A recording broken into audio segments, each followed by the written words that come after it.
Hey everyone, in today's video I'll show you how to easily kill Marauders in the Cycle Frontier Season 2. With Season 2 came an overhaul to the Marauder attack mechanics, and quite frankly it's more difficult in some respects and a lot easier in others actually. Let's start by going over the changes to his attacks and then dive into the easiest ways to kill him. Jeff now has 2 melee attacks and 2 ranged attacks. The first melee attack is a single swipe with his mouth closed when he gets up close to you. The second melee attack is a double swipe with his mouth open, similar to the previous swing attack from Season 1.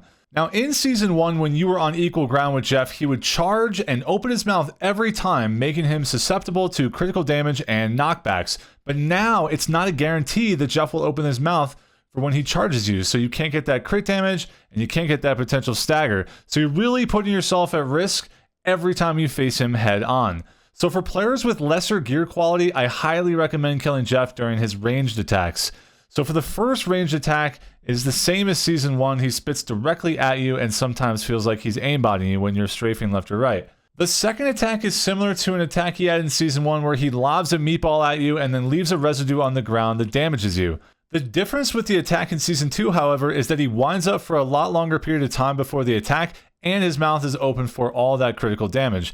Also, the poison on the ground now only lasts for 30 seconds each puddle, but it does do twice as much damage as before.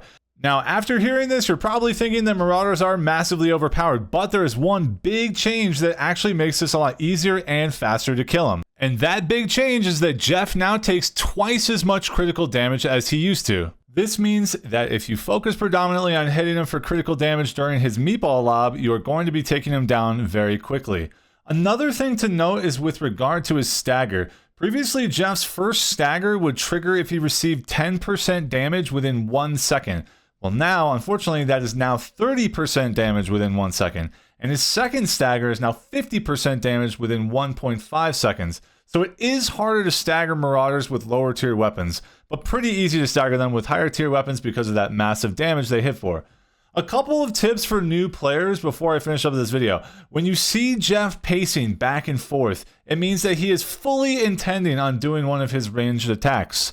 So if you don't have good gear, then you're gonna always want to be trying to keep Jeff at range and never charging at you. To get him to switch to ranged attacks, you need to be on a terrain that is not equal to his. So jump ups or jump downs will trigger this ranged pacing. Wait for him to gurgle and open his mouth for the meatball lob and then blast him right in the face. You can aim for the upper lip. It's a little bit more reliable for critical damage. Also, periodically Jeff will still roar, opening his mouth once again and allowing you to blast him in the face. This animation is far less than it used to be, but it still happens and is another great opportunity to take chunks of his health off. If by some chance there are no great spots to gain elevation or lower ground, sometimes you can use like half walls or down trees, small doorways, or other objects to keep him from swiping at you. I hope this video helped you out, and happy hunting out there killing Jeff. If you're looking for more Cycle Frontier content, then make sure to drop a sub and I'll catch you in the next one.